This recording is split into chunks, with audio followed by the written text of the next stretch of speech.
Hello, hello, everybody. Welcome to the next edition of STATURDAY Chat Live here on June 18th, 2022. Glad some of you have stopped by on this Saturday. It's been a crazy week here where I am at. Put my chat here. It's been a crazy week here in Ohio. On Tuesday, I think it was, we had some of the most insane weather I've ever seen blow through. The wind looked like a hurricane, and I was out of power for like 7 hours, I think. People I work with were out of power for 24 hours. It was completely bonkers, crazy, insane. However, today, gorgeous day. It was actually cold this morning. I'm sitting outside on my deck, having my coffee, and I'm freezing. So we went from 110 degrees Fahrenheit. Today it was like in the 50s. It's really, really crazy. So it's been a weird week in many ways, but we're here. I'm glad that you have stopped by, and it's good to see you. And I want to go over a few things, and then we'll talk about sort of the next few weeks and some announcements and things like that.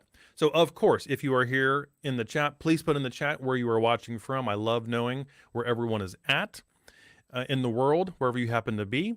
And I always want to respect your time, so I keep the stream to 30 minutes or maybe a little bit longer, depending on how the conversation goes. So I can get on with my day, and you can get on with your day. Actually, after this video, I'm going to hop in, grab my computer, hop in my car, go up to the coffee shop, and do a couple hours of work and get prepared for some new videos I hope to put out here very soon. So, yeah, I'm going to get to the chat here in a second. So I have a few items just to get out of the way. So first, some family things I want to get out of the way. So my cousin's son is having a graduation party, high school graduation party. I was not able to make it, unfortunately, obviously because of this. So I want to wish him and all my family that are over there a great graduation party. Like I told him in my card, if any student who has been able to survive the past few years and graduate successfully and still be sane has accomplished something.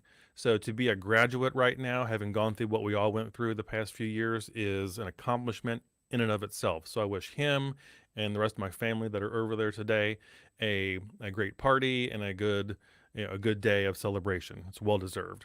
Also, here in the U.S. at least, I'm not sure wherever else, it's Father's Day tomorrow. So if you are a father, in whatever way you want to, characterize that, or have, a father that you want to celebrate, I wish all of you a great Father's Day. And if not, that's fine too. Not every family is different, but if you do celebrate Father's Day, I wish you and all the other fathers out there a great Father's Day tomorrow. So a couple other things on my list here. So the next stream might be in 3 weeks because in 2 weeks, that's July 4th weekend here in the U.S.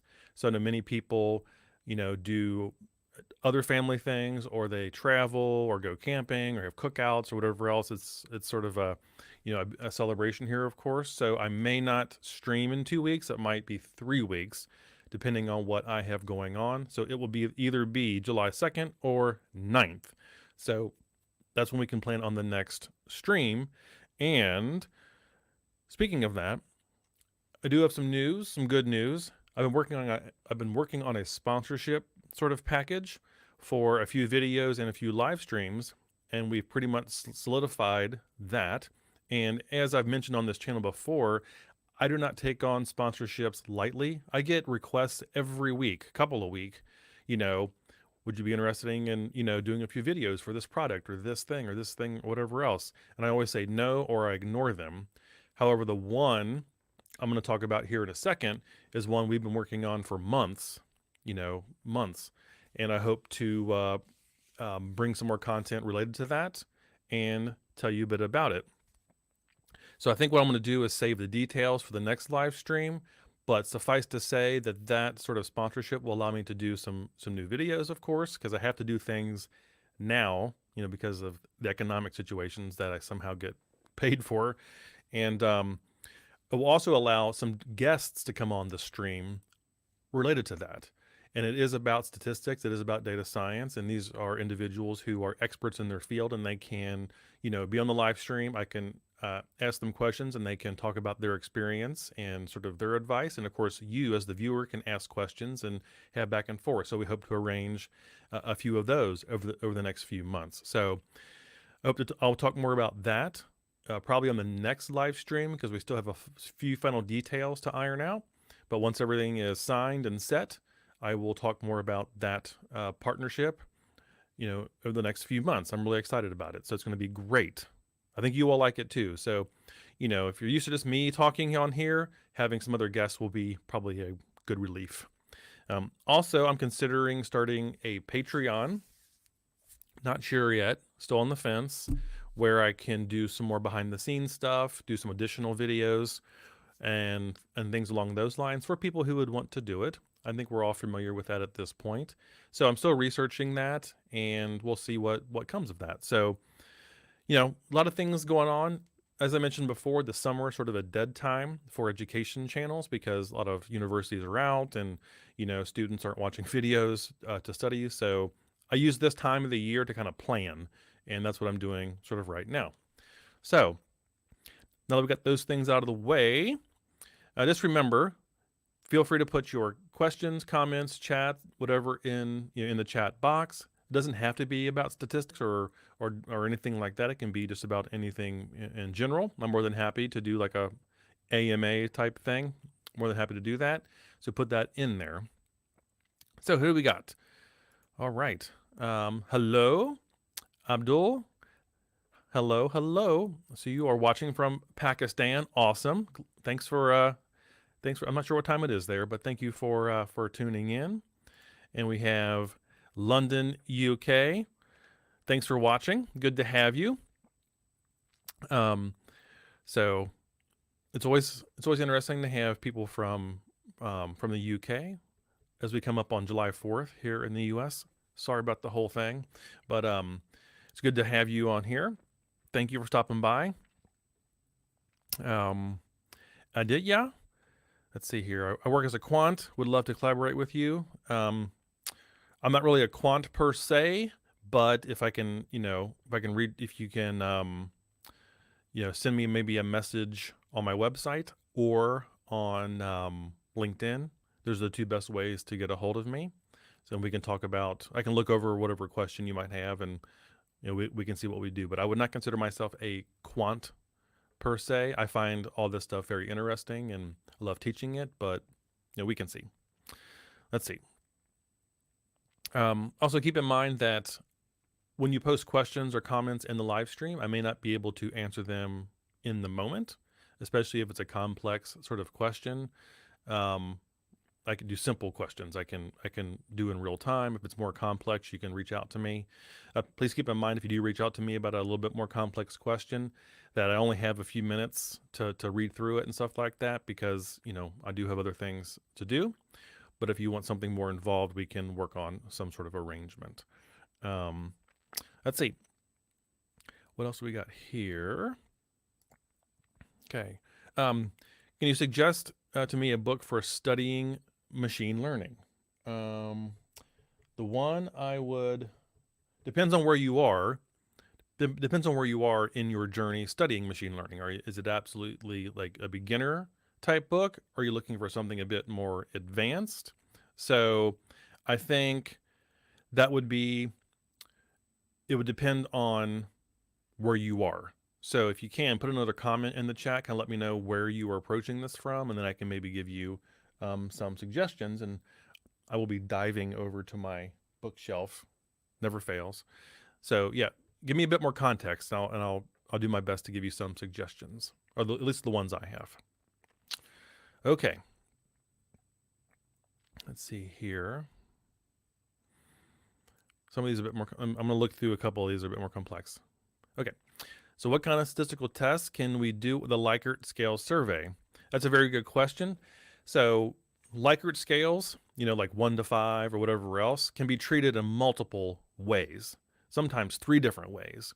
Sometimes, in most cases, we treat Likert scale as just continuous data. So we would treat those as just numbers where we take the mean and do other, other sorts of continuous interval type analysis on them.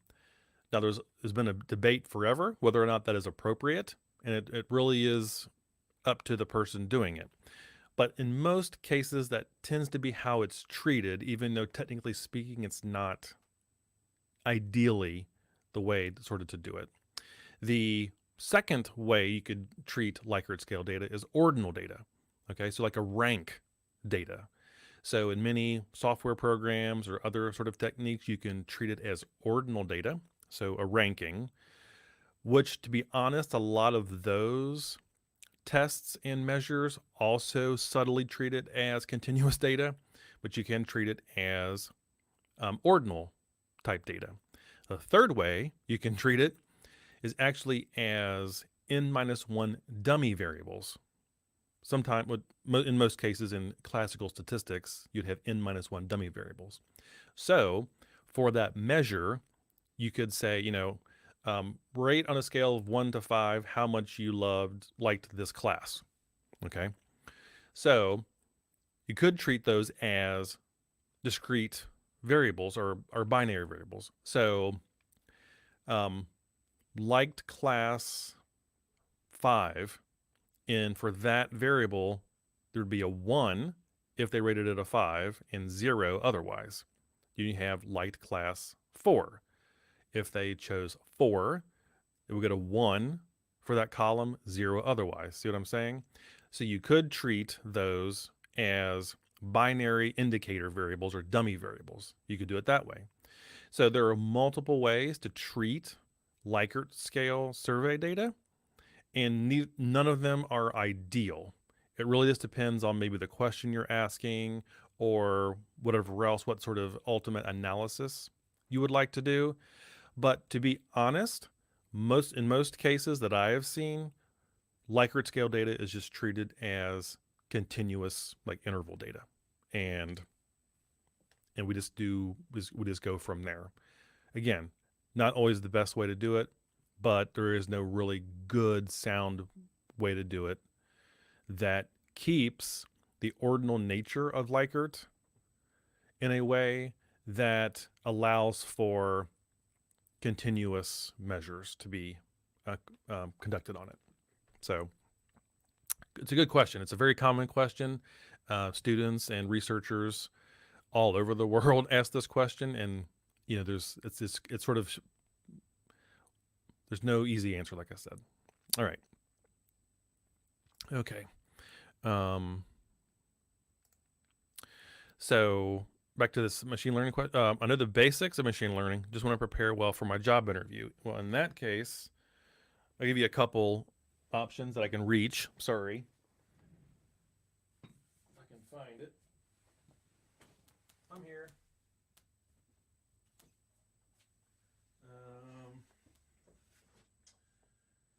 Let's see here.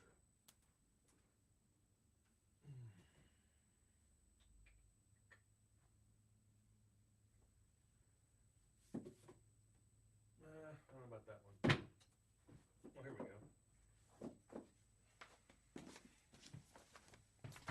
Ow.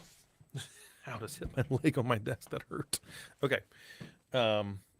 So I might recommend these. So the Birkhoff 100-page machine learning book. This one is very well known. So it's not very big, but it goes over sort of the basic stuff, a little bit of math in there, and gives you sort of a conceptual overview. If you're interested in that, that's something I can recommend. Another one by him is the Machine Learning Engineering book, which goes into a bit more detail about the machine learning and engineering. So a lot more algorithms in here, pipelines. Yeah, so you can check out this book if you want a little bit more. If you're into Python, you can check out this one. So Machine Learning with Python. This is a good book, even if you aren't into the Python side of things, which a lot of people are, of course. Also, the concepts are also discussed in here. So it's a bit of a mix, right? So you get the conceptual explanations with a lot of code examples. So, those are ones I definitely recommend. I have others somewhere, but I don't want to spend my time, diving on my bookshelves. So those are three that I could definitely recommend. If you know some of the basics about machine learning already, those are some ones I'd recommend. I don't think I have. I do have some others. So any of the O'Reilly books you can check out, which are pretty good. The Pact books are pretty good, and I would just start there, for some background into that. Now, if you're preparing for a job interview, there are other resources beyond books I would definitely consider.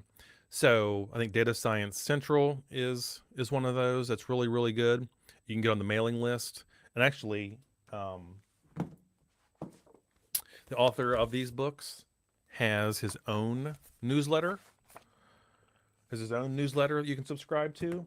But there are individuals who specifically write, blog, post, and everything about specific strategies for job interviews in the job market. Of course, LinkedIn is a great resource. There are numerous groups on LinkedIn I would consider getting into if you're not already, for feedback and tips, and follow people on there that write about those sorts of things. And if you start following people and joining groups, they'll start popping up in your feed, and then you can follow them and look at what they write about. So the academic side of the knowledge is one thing, but also like how to prepare for the interviews, what questions are typically asked.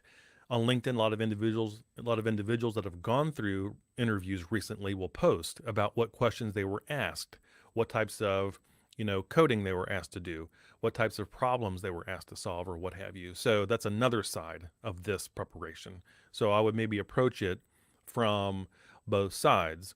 And of course, if it's an interview setting, the presentation and soft skills of the interview itself are just as important. So if you know a whole lot about machine learning and are a fantastic coder, but you come across, whether intentionally or not, in a way that is not as conducive to being hired, then you may not get hired. So it's the whole thing. It's the whole thing. So those books are a good place to start, and then there are other resources, especially on LinkedIn, that I would consider. There are probably courses as well you could take on Udemy or other type of marketplaces. Of course, YouTube is a great resource for machine learning interview prep. So I would just consider all of those. Okay. Let's see here. So I recently started my BS honors in economics and studying statistics through your lectures. Can you guide me how to study stats by applying it in the real world? Well, if you get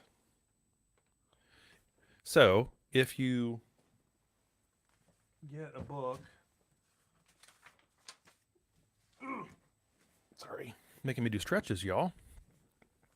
So honestly, one of the easiest places to start is get a statistics, or the one I'm going to hold up is econometrics book. That's like a textbook. However, all the examples in there are sort of real world data. So it goes through the example, but it's a business example or a real world example of how that technique is applied in sort of a real world setting. That's where you can start. So, this is an econometrics book by Wooldridge. So if you're looking something like that, course covers a lot of regression, time series type stuff. This is one strategy you can do. If you want to do statistics properly. So disclaimer is that I work on the team that produces these books. That's my day job, but I'm not here to promote them in that way. I just have them because I know them and I've been using them for years. So you could look at something like this. So this is statistics for business and economics. So this is stats in a business context and setting, and you can find the prior editions of these books. They're very similar, and or you can get something a bit more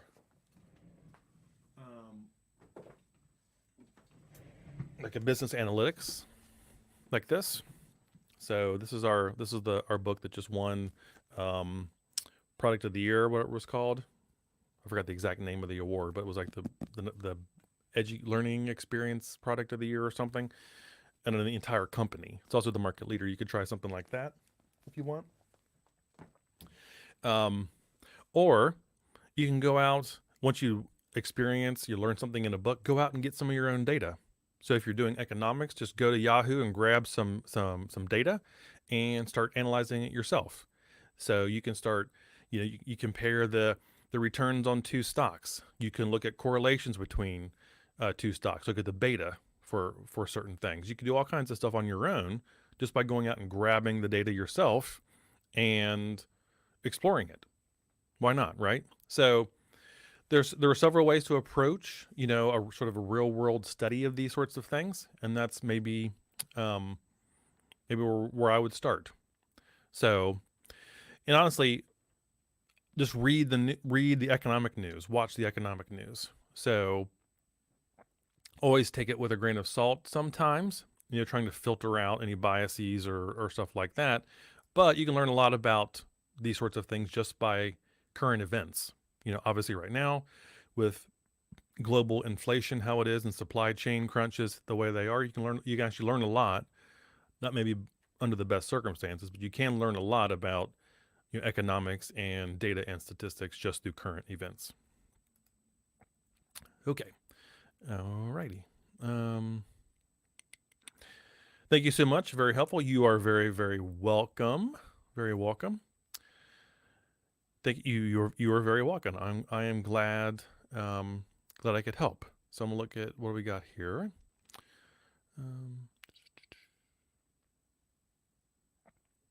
Let's see here. Trying to ones I can answer quickly. So there's one I'll get to in a second, but I'm trying to answer these quickly. So what's the difference between SPSS, SAS, R, Microsoft BI? Are they essentially the same, but used in different industries? What would you recommend for an academic? So, very good question. So, there are differences among those pieces of software you listed, at least the way I view it. So, let's start at the base.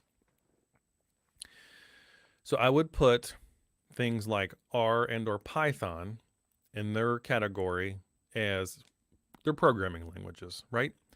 Python is a more general programming language that can do many things in addition to data analysis and machine learning and all that kind of stuff. It can do a lot of other things too. R is a piece of software. They're both open source and free that can do a lot of specific things with regard to statistics, data analysis, machine learning specifically. It's more of a specialized tool that you will find used in general in academia, data analysis a bit more than maybe Python. Of course, I think that changes and it kind of goes back and forth. So R and Python are programming languages where you can code and write out your own, script and all that kind of stuff. That's kind of what those are. Now, they're not as, point and clicky as most people are comfortable with. They are coding environments. There are other layers you can get in other programs that use R and Python underneath, but are more clicky user friendly. But that's basically what those are. Now things like SPSS, and I'll maybe before I get to that, SAS is kind of like R and Python, but it's proprietary. So it is, it's part of an enterprise sort of system that companies have to buy or subscribe to or whatever else. But it's another type of sort of programming environment. SPSS, Minitab, Jump, what are some others? I guess maybe those are the big three. Those are proprietary software packages that specialize in statistical analysis. So you would have those, you buy them from your university, or you buy them on your own, you install them on your computer, and they specialize in a graphical user interface with menus and everything else. You pick this test, pick that test, and it's sort of a computer program where you don't have to do any coding really if you don't want to. A lot of them you can underneath, but they're point and click software packages. Now, Microsoft Power BI and like Tableau are, and there's overlap between all of these, but in general, those are more data visualization packages. So you would use Power BI or Tableau to connect to a data source, and then you can do certain queries on that. You can create many, many visualizations on the data using those, and that's kind of like what they special in. And then Excel is kind of its own thing. You can do a lot of analysis in Excel, data cleaning in Excel. Excel has a basic data analysis tool pack that you can use for basic statistics. You can use that for that. So while I'm putting these in certain categories here, there is overlap. You can obviously do data visualizations in everything, but Power BI and Tableau tend to specialize in creating visualization dashboards, interactive dashboards, and stuff like that. So that's kind of the difference between all those different pieces of software. And are they used in different industries? Sometimes. Like SPSS is often used in social sciences for whatever reason historically is the case. Of course, Tableau and Power BI and Excel are used in business contexts quite a lot. This depends on what the business buys or subscribes to, honestly. So, and then R and Python, you tend to see R, in my view, more in academia proper. And Python, it's there too, but you might see that in more general places. So anyway, that is my my view on, at least from my anecdotal experience and my experience in my day job and experience reading YouTube comments and these live streams. That's kind of how I view the ecosystem of software. Now the question is, what would you recommend, for an academic? Well, I think the best place to learn that is in the field that you're in or going to go into. So ask people in your field, what do people typically use in our field? Do they use R? Do they use Python? Do they tend to use Tableau, Power BI? So what pieces of software, and they might have specialized software for that discipline.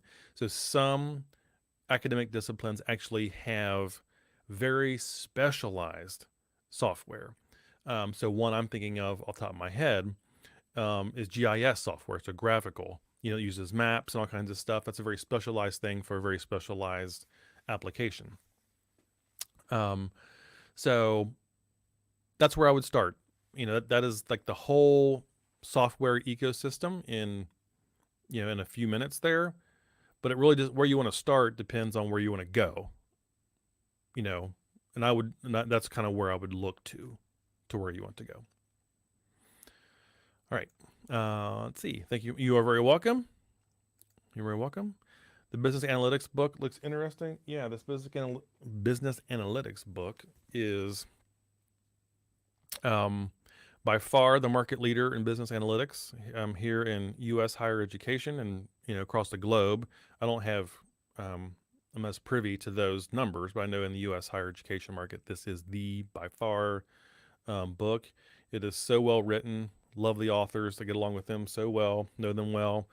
Fifth edition's coming out here soon, so this is a great book.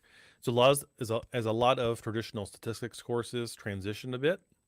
It's like a mix of stats and analytics now, and this book is often used for programs that kind of have a bit of both. This has a little bit of stats in it. This has some data visualization in it. This has some data mining in it, and this has some optimization in it. It's a little bit of everything in here. So you can look at that. Okay. So do you recommend a design for experiments for dummies book title? You can't, there's a couple of ways to approach this.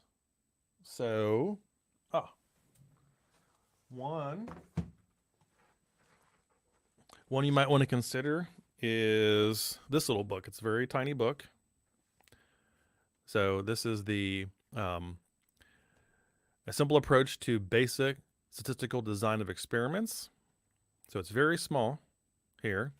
Um, and it's mainly text with some different, it has what's called a design catalog in it. So it sets up different designs of experiments, based on their dimensions and the different groups and stuff like that. So it's only a few dollars. You can get this on Amazon for a few bucks. So that might be a place you can start. There's one place. There are crap. I have other books on this. I have other books on my bookshelf, but I'd have to go through the whole thing to find them. So you can find design of experiments books that are related to analysis of variance, so ANOVA. So those types of things, ANOVA, so analysis of variance and block designs, and all the designs you can do in ANOVA is a great place to start for design of experiments as well. You can start there. And then in any sort of research methodology book. So I have a lot of books over my bookshelf. They're like research, psychological research, or marketing research, or educational research. And oftentimes in those books, you will have design of experiments. Someone asked this last week, the last stream or the stream before that. I have my original research and evaluation book from like 25 years ago. I'm not sure if you can even buy this anymore, but this is the book I keep on my shelf. It's a handbook of research and evaluation. And in this book, they talk about a bazillion different types of experimental designs. I mean, it is really, really comprehensive. So let me see here. If I can find one that you would be interested in. Yeah, so here, this entire chapter is called A Guide to Research Designs, Methods, and Strategies. And so it sets up all these different types of experimental designs, from very, very basic, like pre-test, post-test, and then control, like that. So I don't know if you can find this book anymore. It might be out of print, but ones like this have similar type content for design of experiments. So there are many ways to sort of approach experimental design and stuff like that. So you can try something like that. But there actually might be an experimental design for dummies book. If you go on Amazon or somewhere else, you might be able to find one. All right. Thank you. You're much appreciated. You are very, very welcome. Absolutely. Bit of a loaded question, but is the data science industry in decline? I wouldn't say it's in decline, but I do think from what I see, just anecdotally and read and things like that, we see a lot of layoffs and startups and other sort of tech companies right now, but I don't think that means data science industry is in decline. I just think those are business decisions in a recessionary economic market that they're having to make those decisions. But I don't think data science is in decline. There might be some consolidation going on. There might be some streamlining going on. But look, we live in a world of data everywhere. We create, just an almost unfathomable amount of data every single day, So data science is not going away. It might change and shift and evolve, just like everything else sort of does. But I don't think it's in decline, per se. And that's just, anyone else can chime in what they think about that. But for me, I would just say it's just right now we're in a global economic, a challenging global economic environment because of COVID and supply chain crunches. You know, so there are many companies out there that just cannot get basic materials. And, if you want to go into a burgeoning field right now, one of the best fields you can get into right now is supply chain. Because if you go into supply chain, and that's going to be for years to come, getting into supply chain analytics is like, cybersecurity. It's one of those fields that's going to be going bananas. So if you're looking for something interesting in a field that's going to be in high demand, I think supply chain analytics is a place to consider looking. So, um, I've seen jobs with lower salaries and higher requirements, for data scientists. I think it just depends. A lot of tech companies right now are slimming down, and part of that is because they were a lot of these tech companies were living off free money. So it was just like a faucet that was wide open when you could borrow money for zero interest, basically. And now that interest rates are going back up to somewhat historically normal levels, and the money isn't just flowing freely anymore. And a lot of these companies were not actually profitable at all.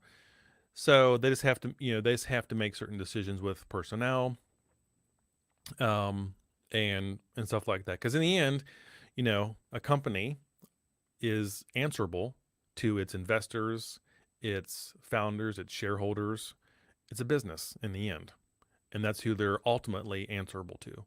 So they act like a business does. And don't let anyone tell you differently. A business will always do what's in the business's best interest, period.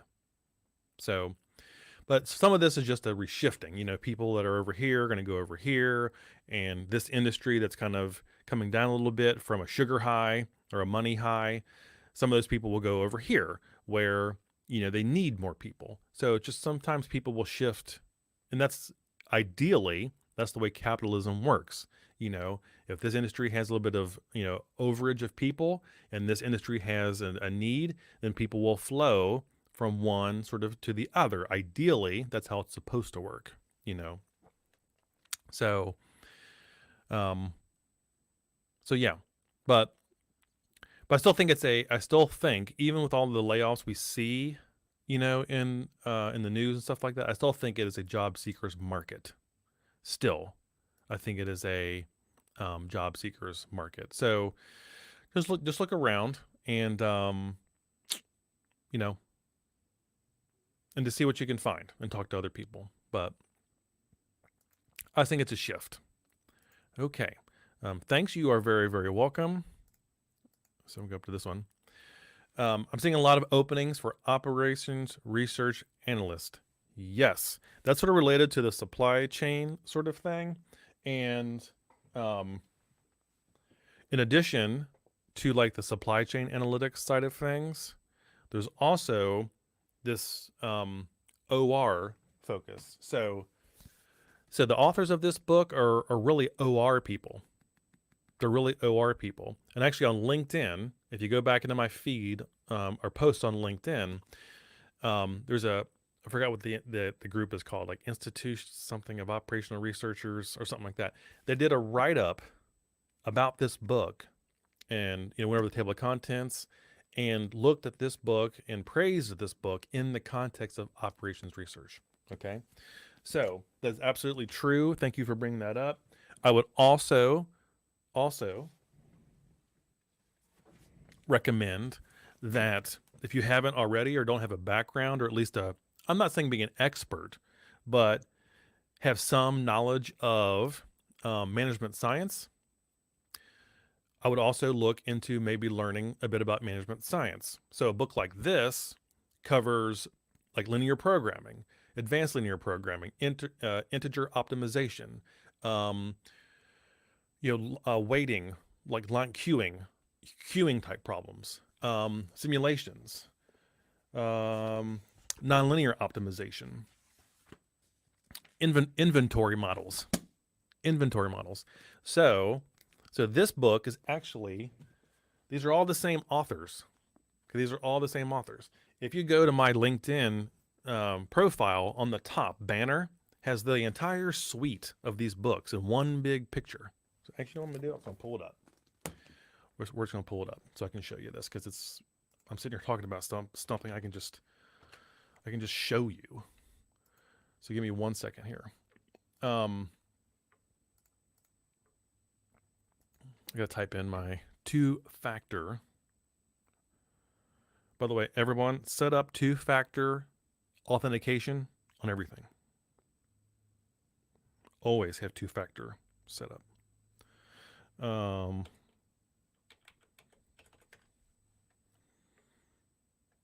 Okay, so I want to show you here is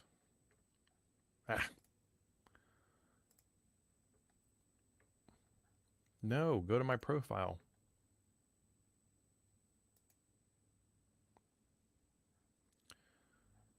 Let's see here.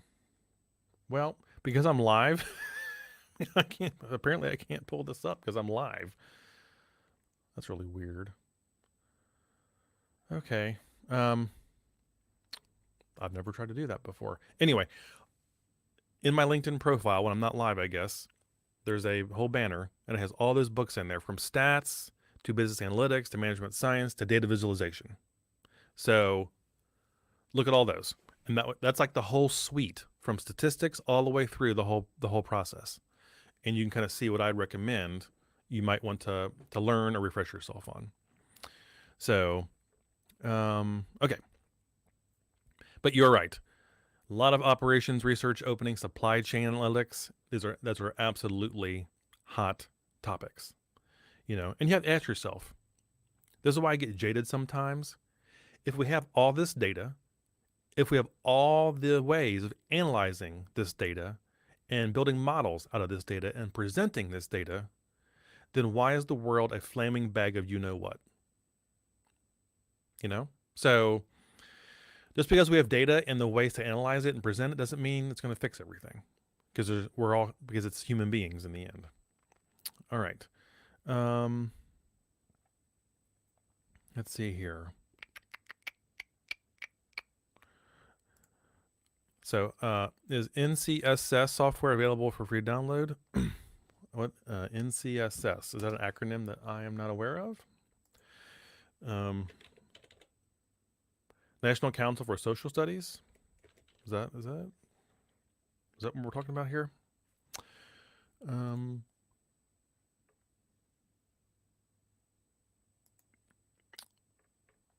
So this is it. I think this is it we're talking about here. So is this what we're talking about? So it says buy now. If this is what we're talking about, this is what we're talking about. It says buy now, so I assume it's not free, but I do believe it said there's a free trial.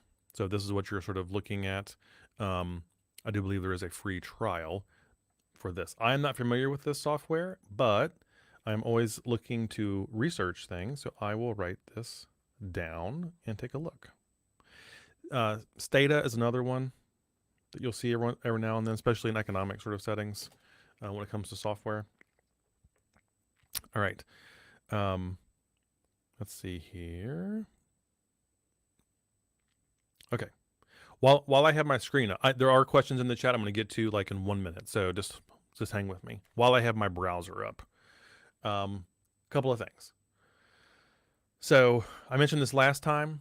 If you were on the last live stream, I have sort of updated my website to make it a bit more user-friendly, where you can find everything.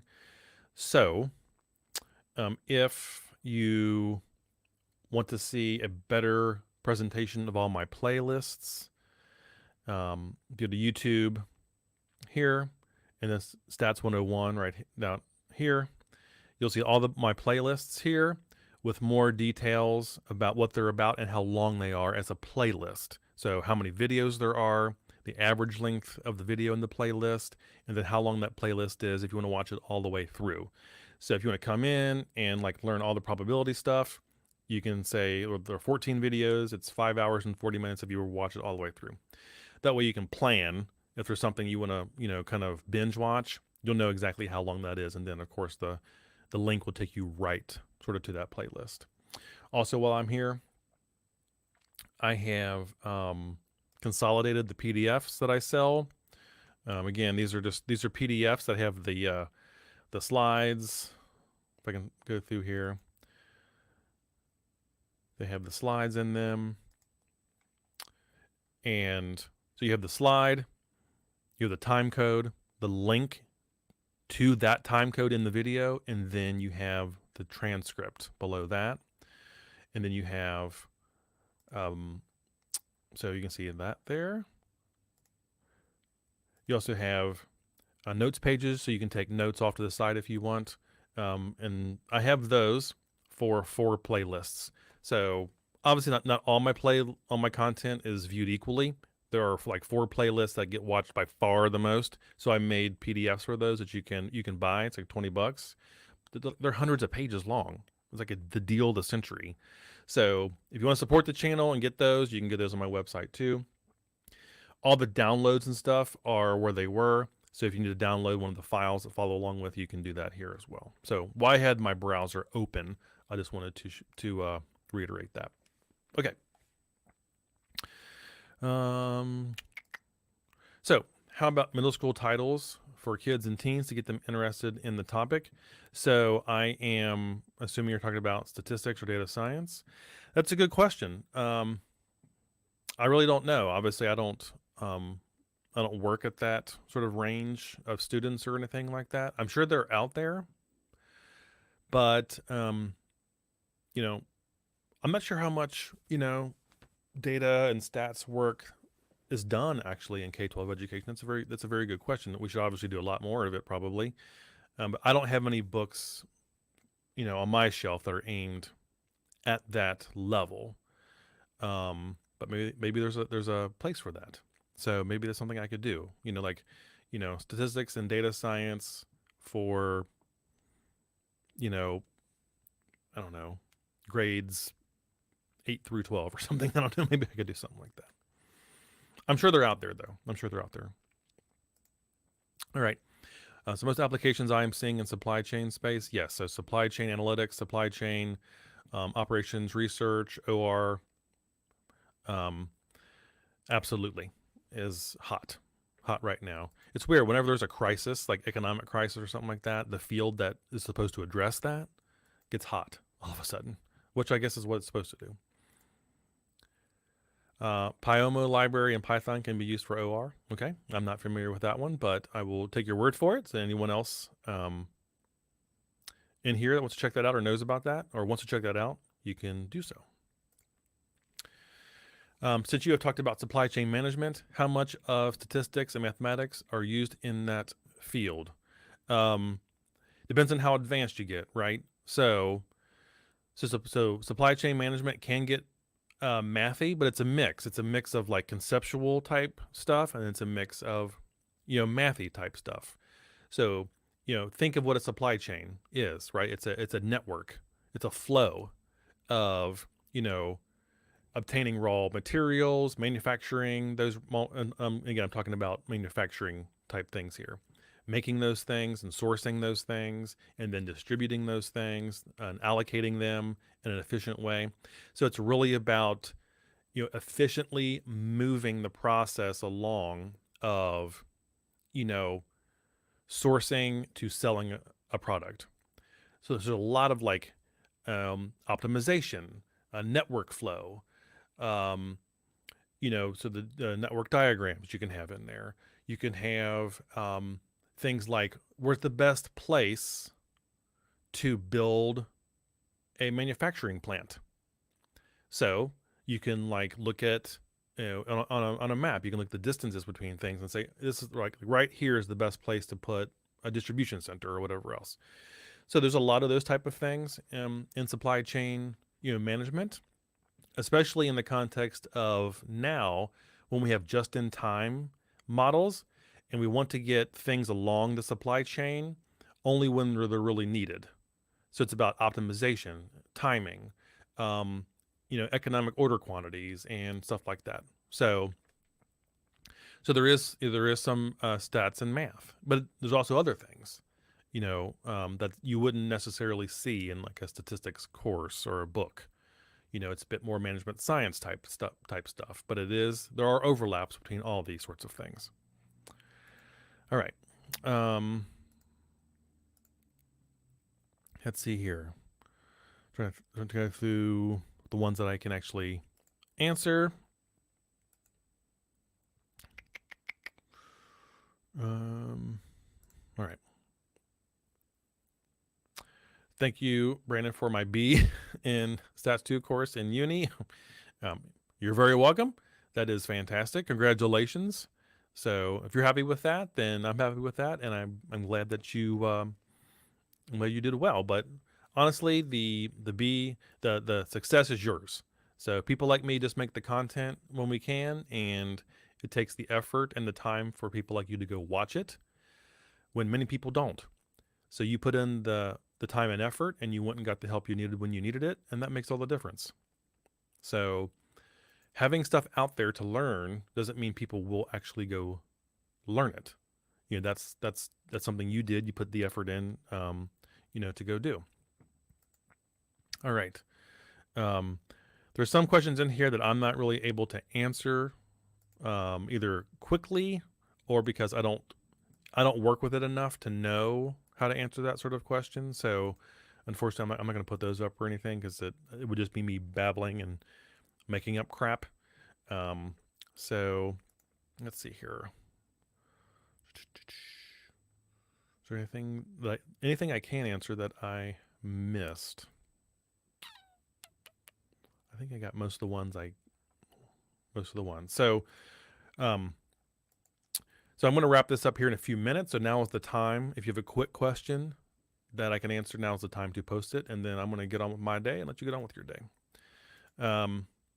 So businesses really struggle to forecast and balance demand. They rely heavily on arbitrary assumptions, and here, say, from their channel partners. Yeah. So, it's really hard. We have all this data at hand, and sometimes I wonder how we can get it so wrong. Like, we have so much data to work with, but yet how do we get all this stuff so wrong and misforecast these things and don't move things along? Part of it, obviously, is that these processes, these decisions are not just based on data and linear programming problems and network diagrams. It's the human element, right? It's involved also in these things. There are, for better or worse, politics involved, especially geopolitics involved in these sorts of things. So it's not just based on the numbers. And of course, sometimes we don't even know if the numbers are even real. So it's like, some of these, foreign firms that just inflate their revenues like 10 times because there's no way to validate if that's even the case.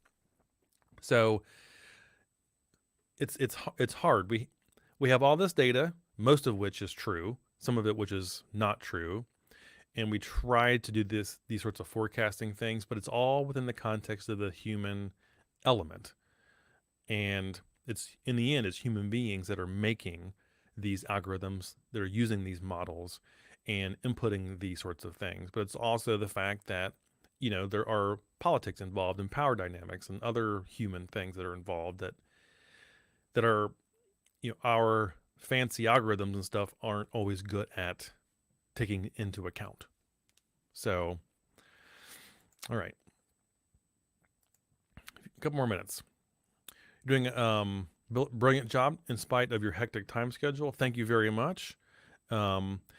It's definitely a hectic time. As you all know, I have a 9-to-5 job every day. That takes the most of my time, as it should.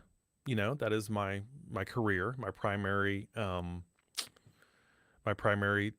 time, occupational time. But I also have a lot of things personal I like to do. I love to read books, like to just relax. And, since COVID, I've committed to taking better care of myself not only physically, I lost 75 pounds at one point. Um, I've been going to the gym, so I got some of it back, which is good. But take better care of myself physically, but also mentally, psychologically. Um, and sometimes that means just not doing anything, right? So I try to get it all done the best I can. And right now, as you all are probably aware of, that I have to prioritize things that pay the bills because the cost of everything has just gone through the roof. So I do the best I can. And with the sponsorship I mentioned at the beginning, which I'll talk more about in the next stream, um, that will allow me to do more videos and sort of live stream sort of things. So because of the sponsorship, that allows me to do the work. So all right, a few more things here. Let's see. They should approach their customers with a more systematic approach. Everyone likes to guesstimate too much. Yeah, well, sometimes a guesstimation is the best we have. No forecasting. Forecasting by definition is perfect. Business economic forecasting. Um, so yeah, we do the best we can. All right, here. Does rejecting null hypothesis means we reduce false negatives?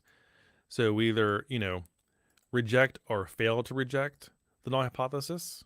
So reduce false negatives. So there's type 1 and type 2 error, and even I get these confused just off the top of my head, at time. So remember the null hypothesis. The null hypothesis is stating the world as we assume it to be, and if we reject the null hypothesis, then that says that what our measures were outside the scope of what we thought the world was. And if we fail to reject it, then we say, then we conclude that it's within that range of what we'd expect just due to chance, right? So in general, it depends on the setting, right? It's the old fire alarm. I think I used the fire alarm analogy in my video. So, one type of error is you think you smell smoke and you pull the fire alarm. The other type of error is that you smell the smoke. You pull the alarm and there's no fire. The second error is you don't pull the alarm and there is a fire. So which one is worse? Obviously the second one's worse. It's much better to, if you think you smell smoke, to pull the alarm, and if there's no actual fire, then that error you can live with. The other type of error we can't live with. So it really depends on sort of the application of which type of mistake. In the end, when we're talking about hypothesis testing, we're really talking about which sort of mistake we're willing to live with. So in general, the traditional way we make sort of the type 1, the general error, the error that we are willing to live with is, assuming that the world is the way it is, but be wrong about it, I guess is the best way of saying it. This can get very confusing off the top of my head. So yeah. And then of course, and other sort of, this is not really the hypothesis testing, of course, but in other like machine learning classifiers, whether or not your model says something is one way versus another, or the flip of that, really depends on the situation, right? So if you have a confusion matrix, you can look at your true positive, false positives, and all those sorts of things to figure out which is the worst trade-off, because it's what we're doing. We're talking about trade-offs. But you can think about these things, in more lay terms, I would say. So there probably was a very word salady way of answering that sort of question. But it's not about, reducing false negatives or false positives or whatever else. It's about choosing the one you're willing to live with versus the other. That's why the fire alarm analogy is great. It's much better to pull the fire alarm when you think there's smoke and be wrong that there's a fire than it is to not pull the fire alarm when you think of smoke and, people get injured. So that's the way I think about error. Trying to access your official website. Can you give the link once more? Yep, I can. It's very easy. I'll put it in here. It's a very basic, simple website. So just bcfoltz.com, but you can find my stuff on there. All right. So, yeah. Thanks for your insights on that. Yeah, sorry that was sort of an off the top of the head word salad way of looking at hypothesis, but that's the best I can sort of think of it. I think of it this way too. Let's say, if I'm a manufacturer and I'm creating a product, let's say I don't have anything with me that I could do this with. But, let's say you are selling like a bag of rice. And on the package, it says the rice is 16 ounces. Okay. Is it going to be exactly 16 ounces all the time? Probably not. It's going to be within a range, right?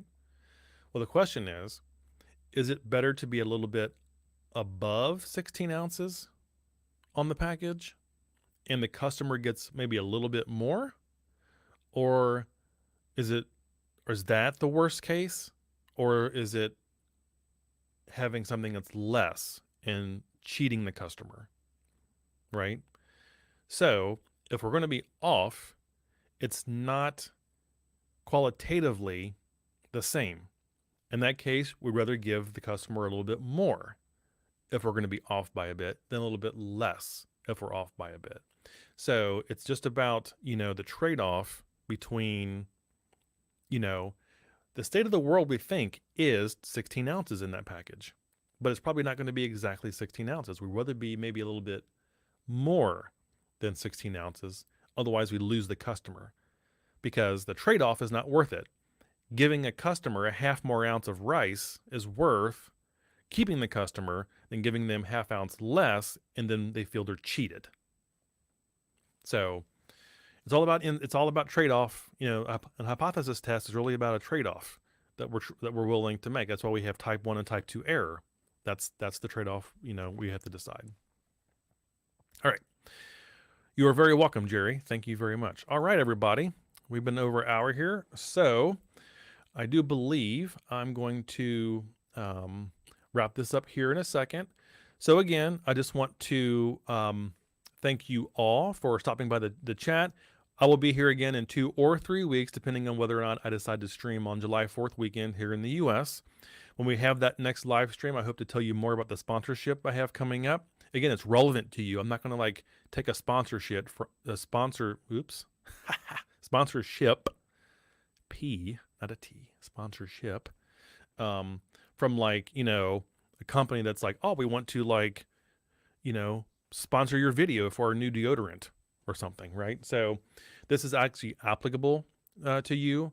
And I hope to share more about that on the next live stream once we get some things finalized. So I'm going to head out, and I hope you all have a wonderful, amazing day because you're all fantastic. So I will see you later. Bye-bye.